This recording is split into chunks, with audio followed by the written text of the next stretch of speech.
প্রধান বিচারপতি ওবায়দুল হাসান সহ আপিল বিভাগের বিচারপতিদের পদত্যাগের দাবিতে হাইকোর্ট চত্বরে বিক্ষোভ করছেন বৈষম্য বিরোধী ছাত্র আন্দোলন। সেখানে আছেন আমাদের সহকর্মী মানিক শিকদার। আমরা সরাসরি চলে যাচ্ছি তার কাছে। মানিক, আপনি নিশ্চয় আমাকে শুনতে পাচ্ছেন। আমরা জানি যে প্রধান বিচারপতি ওবায়দুল হাসান আপিল বিভাগের বিচারপতির পদত্যাগ দাবিতে হাইকোর্ট চত্বর থেকে বিক্ষোভ করছেন বৈষম্য বিরোধী ছাত্র আন্দোলনের কর্মীরা। সেখান থেকে সর্বশেষ পরিস্থিতি একটু যদি আবারও জানান। অলরেডি কমিটি দিয়ে এবং স্ট্রং রাজনৈতিক মানে শক্তি তৈরি করতে হবে, ঐক্য তৈরি করতে হবে, কথা বলতে পারি। মানিক, আপনি নিশ্চয় আমাকে শুনতে পাচ্ছেন?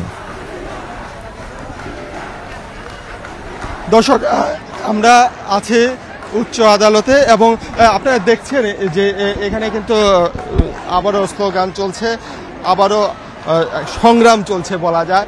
এবং প্রধান বিচারপতি সহ যে সমস্ত বিচারপতিদের বিরুদ্ধে ইতিমধ্যে নানা ধরনের অভিযোগ আছে, সেই অভিযোগের ভিত্তিতে তাদেরকে আসলে এখান থেকে অপসারণ করার একটা দাবি তুলেছেন সাধারণ শিক্ষার্থী, ছাত্র জনতা এবং আইনজীবী সহ বিভিন্ন শ্রেণী পেশার সাধারণ মানুষ। আমরা একটু কথা বলছিলাম যে আপনারা তো আবার এই হাইকোর্ট প্রাঙ্গণে আসছেন, এই হাইকোর্টে আসার কারণটা কি? কারণটা হচ্ছে যে আপনারা ইতিমধ্যে দেখেছেন যে এই বিগত স্বৈরাচারী অবৈধ বিনা ভোটের সরকার তারা বিচার বিভাগকে সম্পূর্ণভাবে ধ্বংস করে দিয়েছে দলীয়করণের মাধ্যমে। আমরা চাচ্ছি যে শুধু দেশ নয়, রাস্তা নয়, ট্রাফিক বিভাগ নয়, আমরা সমস্ত বিভাগ সংস্কার করতে চাচ্ছি এবং এই বিচারপতিদেরও সংস্কার করা উচিত আমরা মনে করি। কারণ তাদের দ্বারা বিগত সময়ে যেই বিচারগুলো হয়েছে সেগুলো সম্পূর্ণই অবিচার হয়েছে, তাদের দ্বারা কোনো সুষ্ঠু বিচার সম্ভব নয়। প্রশ্নবিদ্ধ বিচার করেছেন তারা। দেখা গেছে যে সাধারণ মানুষ যারা মনে করেন যে মার্ডার করেছে তারা বাইরে ঘুরছে, আর সাধারণ মানুষকে বিনা বিচারে বছরের পর বছর তারা জেল দিয়েছে, হ্যাঁ রিমান্ড দিয়েছে। আপনারা দেখেছেন যে 14 বছরের ছেলেকেও তারা রিমান্ড দিয়েছে।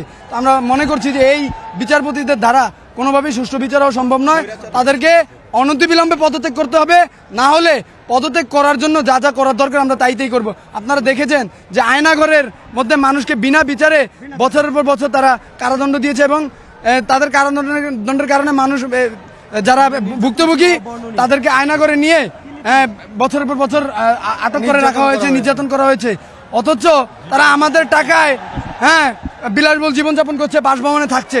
আমরা তাদেরকে অবিচার এবং দালালি করে আমরা তাদেরকে রাখতে চাই না। তারা যেন পদত্যাগ করা। যেটা আমরা দেখছিলাম, আমরা যদি একটু দেখাই যে আপনি দেখতেই পাচ্ছেন যে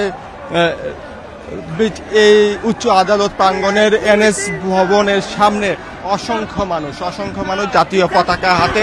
এবং আমরা যেটা শুনতে পেরেছি, দলে দলে কিন্তু মিছিল আসছে, একটার পর একটা মিছিল ছুটে আসছে এবং তারা নানান স্লোগানে কিন্তু এখানে উপস্থিত হচ্ছেন।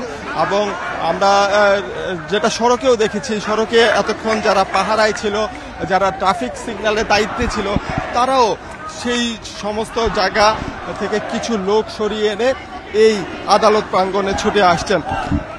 শুধু যে শিক্ষার্থী তা নয়, আমরা দেখেছি শিক্ষার্থী, ছাত্র, আইনজীবী সহ বিভিন্ন রাজনৈতিক দলের সমর্থকরা এবং কর্মীরাও আমাদের চোখে পড়েছে, তারা এখানে এসেছে। আমরা একটু যারা এখানকার আছেন আন্দোলনকারী যারা আছেন তাদের সাথে আমরা একটু কথা বলবো। যে এই যে আপনি তো এখানে এসেছেন আজকে, আপনি কোন বিশ্ববিদ্যালয়? আমি পেশায় একজন ডাক্তার, আমি অ্যানাস্থেসিয়া এবং আইসিইউ বিশেষজ্ঞ। আমি বলবো যে অত্যন্ত দুঃখ আমার মনে। আমি আমার সোসাইটির কাউকে পাচ্ছি না। ইভেন আমার সোসাইটির যে গ্রুপগুলি আছে, ফেসবুক গ্রুপ, 2টা গ্রুপে আমি পোস্টও দিছি যে আমি এখানে আছি, আপনারা আসেন। এরা শুধু ফেসবুকে বিভিন্ন ধরনের বড় বড় বাণী দিচ্ছে, এটা সংস্কার, ওটা সংস্কার, কিন্তু মাঠে কেউ আসতেছে না। আমি সেই সকাল 10টা থেকে এখানে আছি, আমি এখন পর্যন্ত কাউকে পাইনি।